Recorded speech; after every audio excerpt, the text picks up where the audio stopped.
Episode ini adalah bagian dari tantangan 30 hari bersuara 2023 yang diselenggarakan komunitas The Podcasters Indonesia.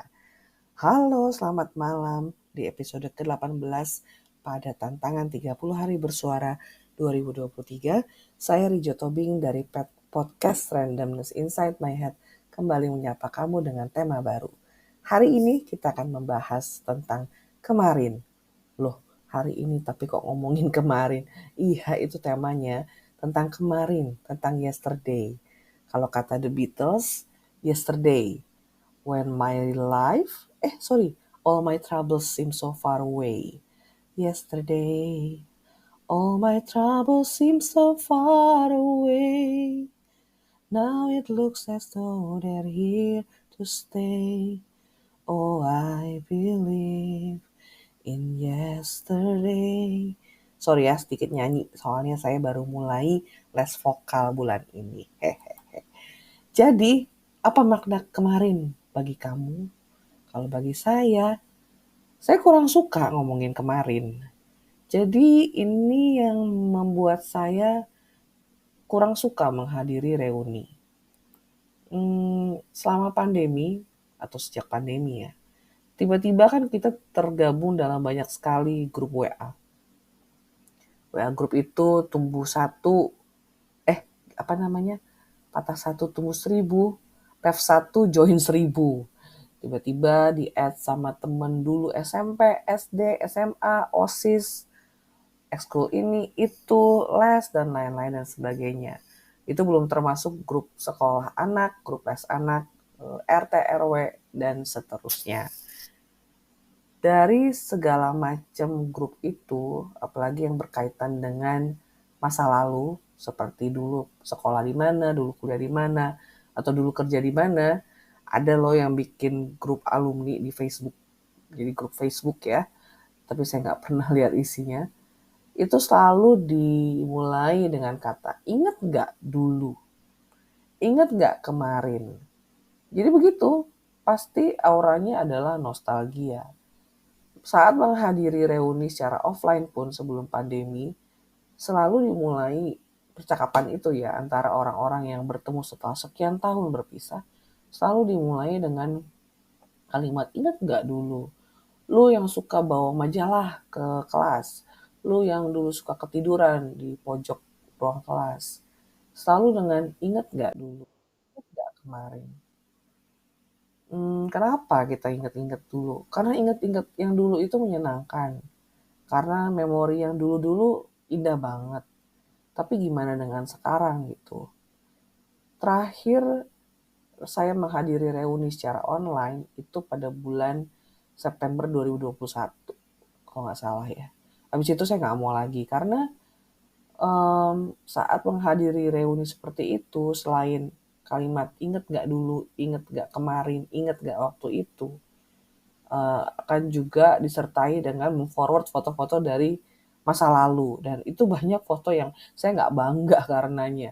Saat wajah penuh jerawat, saat saya ketiduran di bis dengan mulut mangap, itu di forward begitu aja. Kita dulu remaja, kita dulu punya plus minus, tapi memforwardnya sekarang dengan kita semua udah orang dewasa, 17 tahun, 20 tahun kemudian, kok saya rasa nggak bijak ya. Saya nggak nyaman dengan kondisi fisik saya waktu itu, terus terang. Waktu tahun 97-98, pengennya sih ke dokter kulit, pengennya duit nggak ada, krisis ekonomi. Pengennya sih punya sabun cuci muka yang mereknya C itu, yang katanya ampuh banget menjaga kebersihan kulit, tapi nggak ada duit. Jadi dengan segala keterbatasan, saya menjalani masa remaja dengan fisik yang seperti itu dan perlahan membaik karena kan secara finansial kemampuan juga membaik. Tapi saya nggak apresiatif gitu sama tindakan memforward foto masa lalu begitu aja. Memang teman saya yang melakukan itu lakukannya dengan tidak ada niat buruk, dia cuma mengenang-enang, ingat gak dulu, ingat gak dulu, ingat gak kemarin. Tapi sepertinya bukan cuma saya ya yang tidak nyaman membahas masa lalu karena beberapa bulan setelah grup itu dibentuk dan reuni online itu dilangsungkan maksud saya, grup itu bubar atau masih ada tapi silent semua ya, nggak ngerti juga. Karena bayangin ya, terakhir ketemu tuh tahun 2000, tahun 2021 tahun itu lama ya. Kalau kita sekolah tuh kita udah melalui TK, SD, SMP, SMA, kuliah, S1, S2 kurang lebih ya. Kita tuh udah berubah sekali. Jadi teman-teman yang saya ingat dulu itu berbeda orangnya dengan teman-teman yang sekarang. Saya nggak bisa bilang, kamu masih teman saya. Nggak bisa, kalau saya pun tidak menjaga kontak. Kadang kita memang menjaga kontak dengan orang yang kita pengen ya. Saya nggak ingkari itu. Saya juga punya teman yang sejak SD masih bertukar kabar, sampai menikah, berkeluarga, dan walaupun udah lama nggak ngobrol, begitu ngobrol lagi, nyambung lagi, itu ada. Cuma kalau dalam skala besar, skala reuni gitu, untuk mengharapkan orang-orang punya antusiasme yang tinggi, mengingat-ingat hari kemarin, ya nggak bisa juga gitu. Jadi selain saya ada juga yang keberatan dengan memforward foto-foto itu, foto-foto masa lalu, dengan segala macam tindakan konyol, ada yang apa ya itu ya, menjatuhkan keripik di selokan terus dia turun ke selokan buat ngambil keripiknya, terfotolah dengan celana dan kaki penuh lumpur. Itu kan kita bisa ngomong sekarang kalau itu kekonyolan masa lalu, tapi nggak enteng juga karena kita sebagai aktornya, kita sebagai pelakunya yang waktu itu mungkin menanggung malu gitu dan nggak pengen inget-inget lagi peristiwa itu. Itu sih, kalau soal mengingat kemarin, mengingat yang baik-baiknya aja benar. Cuma manusia secara naluri, secara eh, naturnya lebih mengingat yang jelek daripada yang baik. Iya nggak sih? Betul apa benar? Saya iya apa anggap itu pengiaan benar ya. Kalau kita cenderung lebih mengingat yang buruk, yang rusak, yang cacat dibanding yang baik, yang sempurna, yang murni gitu. Jadi kalau orang ngomongin kemarin, saya kalau saya sendiri ya, kalau pendengar kan beda-beda. Saya cenderung memilih untuk mengabaikannya dan lebih memikirkan esok, hari ini dan esok. Kemarin saya mikirin hari ini, berarti kemarin saya mikirin udah masa depan kan. Kalau saya terus mikirin kemarin, kayak apa ya, wah kemarin saya makan rendang enak banget, saya pengen makan itu lagi, gimana caranya ya masaknya ya.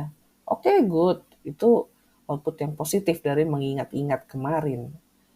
Cuman seberapa sering kita melakukannya, yang kita lebih antisipasi masa depan bukan. Jadi hari ini pun kita mempersiapkan masa depan. Kemarin kita mempersiapkan untuk hari ini. Melihat ke depan. Kita bukan Janus yang pernah saya ungkit di episode berapa tuh ya. Yang mempunyai dua muka, ke depan dan ke belakang. Janus asal mula nama Januari untuk bulan pertama di tahun kalender Masehi yang merupakan titik untuk pertemuan masa lalu dan masa depan. Masa lalunya udah tahun yang berlalu, masa depan tahun yang akan berjalan di depan. Bukan Janus, saya lebih suka, kalaupun saya Janus, saya lebih suka melihat ke depan sih. Gitu. Ya itulah, reuni, mengingat-ingat kemarin. So far, yang membuat saya tidak merasa kosong sesudahnya, nggak ada. Karena eh, ada juga sih hubungan yang kemudian restarted ya, dimulai dari awal. Hanya karena, hanya karena saya dan teman saya itu sudah menjadi orang yang berbeda dari kami waktu pertama kali berkenalan dan kebetulan kami sebagai orang yang sekarang relevan gitu. Jadi over the time relevance itu losing its meaning, tapi sekarang sebagai orang yang sudah berubah seiring berjalannya waktu, kami kembali menemukan relevansi. Makanya di usia saya sekarang, saya malah berteman dekat dengan orang-orang yang waktu kuliah saya musuhin. Ya nggak musuhin sih, lebih kayak we were in other gangs gitu ya. Jadi kayak ada satu orang teman saya di London. Waktu itu dia dekat sama seorang cowok yang memanfaatkan saya lah cerita singkatnya. Nah, karena hubungan saya dengan si cowok itu tidak baik, jadi dia merasa sungkan untuk menjalin pertemanan dengan saya. Dia merasa dia ada di sisi, bukan sisi apa, she was on his side gitu, karena she was closer to him than she was to me. Tapi dia juga bilang ke si cowok itu, kamu jangan bikin masalah dong, kamu jangan merusak potensi saya berteman dengan Rijo gitu. Tidak disangka 10 tahun setelah itu kami ketemu lagi di media sosial, mulai cerita dan terungkaplah semua perasaan pada masa lalu. Dan sampai sekarang kami dari 2010 sampai 2023 ini 13 tahun ya saudara-saudara. Anytime, jam berapapun, message, saling berkunjung ke rumah, tinggal di rumah masing-masing. Kalau dia lagi pulang ke Indonesia, saya ke London. Jadi relevansi itu ketemu waktu itu karena kami sama-sama udah menikah, udah punya satu anak dan anaknya kebetulan usianya dekat. Kalau dulu mungkin saya nggak relevan sama dia. Dulu mungkin saya lebih khawatir dengan lingkungan dia yang tidak cocok gitu dengan saya. Saya mungkin nggak melihat dia sebagai punya potensi sebagai teman. Tapi sekarang, atau saat itu ya 2010, saya benar-benar seperti lembar kosong yang mau mulai dari awal lagi, dari baru lagi. Kayaknya gitu deh. Daripada mengingat-ingat kemarin, lihatlah setiap hari sebagai lembaran kosong yang perlu diisi. Nah, begitu hari ini selesai, besok bangun lagi. Yang kemarin itu ditutup rapat-rapat, diambil hikmahnya yang perlu. Semoga harapan saya, dan buat saya juga ya, lebih bisa mengingat yang baik dari kemarin, daripada yang tidak baik, dan lebih mengantisipasi masa depan. Segitu aja dari saya, Rijo, dari podcast Randomness Inside My Head. Ketemu lagi besok ya. Bye-bye.